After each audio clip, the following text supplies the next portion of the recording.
বন্ধুরা, পরশুরাম সিরিয়ালের আজকের পর্বে প্রথমেই দেখা যায় তটিনীকে তো গুন্ডারা তুলে নিয়ে গিয়েছে। তখন তার মধ্যে থেকে একজন বলে, আপনার ফোন এসেছে। ফোনটা রিসিভ করলে তটিনীকে বলছে বিজিত লাহিড়ীর পেন ড্রাইভটা কোথায়। তখন সেখানে নিশা তার আসল রূপ নিয়ে আসে, বলছে পেন ড্রাইভটা আমার কাছে।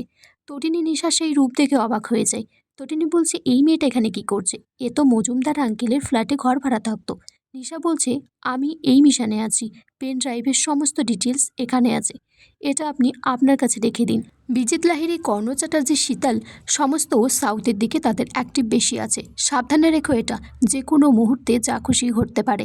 ওরা কিছু খুঁজছে, শহর উৎসবে মেতে উঠেছে, যে কোনো মুহূর্তে ধামাকা হতে পারে। এরপর একটা ফোন আসে, পেন ড্রাইভের সম্পর্কে জানতে চাইবে। সেটা বলে নিশা সেখান থেকে চলে যায়। তটিনীকে তারপর একটা থাপ্পড় মারে তাদের মধ্যে একজন। এদিকে লাড্ডু পিকো পরশুরামকে বলছে, পা মাম্মি কোথায়, কখন আসবে? পরশুরাম বলছে, চিন্তা করো না, খোঁজ চলছে, তোমার মাম্মিকে ঠিক পাওয়া যাবে। এদিকে দেখা যায় বলরাম তটিনীকে জিজ্ঞাসাবাদ করছে স্পেশাল ব্রাঞ্চে। বলছে, তুমি মুখ খোলো, এভাবে চুপ করে থেকো না। স্যার বলছে, কিভাবে মুখ খুলতে হয় আমার জানা আছে। স্যার বলছে, বাজ পাখি যেমন উপর থেকে নিচের সমস্ত ছোটোখাটো পোকামাকড়কে দেখতে পাই, আমারও তেমন তীক্ষ্ণ নজর। বলছে, যদিও এর থেকে বুদ্ধিমান আরেকজন আছে, সে হলো পরশুরাম। তখন পরশুরাম বলরামকে ফোন করে বলে, কি খবর, তটিনী কি মুখ খুলেছে? তটিনী মুখ খুলেছে কিনা। বলরাম বলছে, তটিনী মুখ খোলেনি। ও বলছে নাকি 4টে গুন্ডার মুখ ও দেখেনি, তাদের মুখ ঢাকা ছিল। বারবার বিজিত সম্পর্কে প্রশ্ন করছে। তারপর ওকে মারধর করে গাড়িতে তুলে রাস্তার মাঝখানে ফেলে দেওয়া হয়। পরশুরাম বলছে তখন যে আমি আসছি, কিন্তু পরশুরাম হিসেবে নয়, শিবপ্রসাদ গাঙ্গুলি হিসেবে। তখন পরশুরাম ভিতরে চলে আসে। তটিনী পরশুরামকে দেখে খুব কান্নাকাটি করছে, তাকে জড়িয়ে ধরে বলছে যে তুমি এসেছো। তখন পরশুরাম বলছে, তোমাকে কেউ খুব মেরেছে, ব্যথা লেগেছে নিশ্চয়ই। পরশুরাম তারপর স্পেশাল ব্রাঞ্চের অফিসারকে বলে, স্যার আমি কি আমার স্ত্রীকে বাড়ি নিয়ে যেতে পারি? তখন স্যার বলছে, হ্যাঁ, আপনি বরঞ্চ এখানে একটা সই করে আপনার স্ত্রীকে নিয়ে যেতে পারেন। তখন মায়া বলছে, আপনারা গাড়ি এনেছেন? পরশুরাম বলছে, না, আসলে মাসের শেষ তো, তাই ওই সামনে টোটো নিয়ে এসেছি। মায়া তখন তটিনীকে নিয়ে গাড়িতে চলে যায়। এদিকে পরশুরামকে অফিসার বলছে, তোমার স্ত্রী খুব চালাকি করছে, ওকে যে গাড়ি থেকে ফেলা হয়েছিল ওটা কলকাতার নয়, দিল্লির গাড়ি। 24 ঘন্টার মধ্যে আমার পুরো রিপোর্ট চাই, এটা আমার অর্ডার। এদিকে পিকো বলছে, মাম্মি হাঁ করো, খেয়ে নাও, এখন আমি তোমার মাম্মি আর তুমি ছোট্ট বেবি।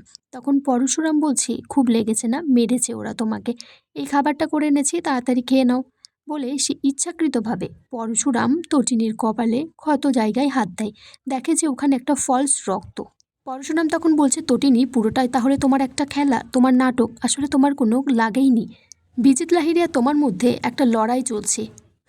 পরশুরাম বলছে, তুমি খেয়ে নাও, আমি রান্নাঘর পরিষ্কার করে আসছি। তটিনী বলছে, তুমি আমাকে সত্যি ভালোবাসো না অনেকটা? তখন পরশুরাম বলছে, হ্যাঁ খুব। মনে মনে বলছে, এই কমন ম্যান পরশুরামের থাকতে তোমার কিচ্ছু হবে না, আমি জানি তুমি আমার স্ত্রী, তোমার মধ্যে আর একটা রূপ আছে। পরশুরাম বিজিতকে ফোন করে, বলছে, বিজিত যে জামাইবাবু, বলুন কি খবর। পরশুরাম বলছে, খবর তো তুমি বলবে, তোমাকে নিয়ে এত প্রশ্ন উঠছে কেন? পরশুরাম বলছে, যারা তটিনীকে তুলে নিয়ে গিয়েছিল তারা তটিনীর কাছ থেকে তোমার খবর জানতে চেয়েছিল কেন? বিজিত লাহিড়ী বলছে, হতে পারে, 7-8 বছর সংসার করেছো তোমরা একসাথে, কিন্তু পরশুরাম থুরি, শিবপ্রসাদ গাঙ্গুলি, তটিনীকে তুমি চেনো না।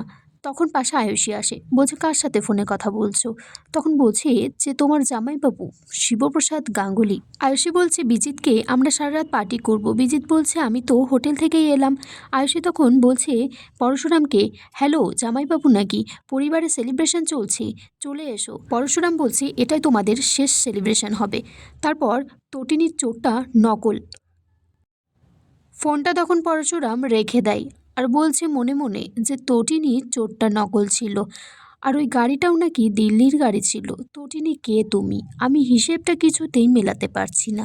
আগামী পর্বে দেখা যায় কর্ণ চ্যাটার্জি বলছে তটিনীকে যে ও নাটক করছে, ওকে কেউ মারধর করেনি, ওকে আমার লোক তুলে নিয়ে গিয়েছিল, তারা ওকে একদমই মারেনি, ওকে অন্য কেউ তুলে নিয়ে গেছে। আর তোমরা নিচের ফ্ল্যাটে যে নিশা আছে, ওকে বলে দিও ওর কপালের মাঝখানে শ্যুট করে দেবো।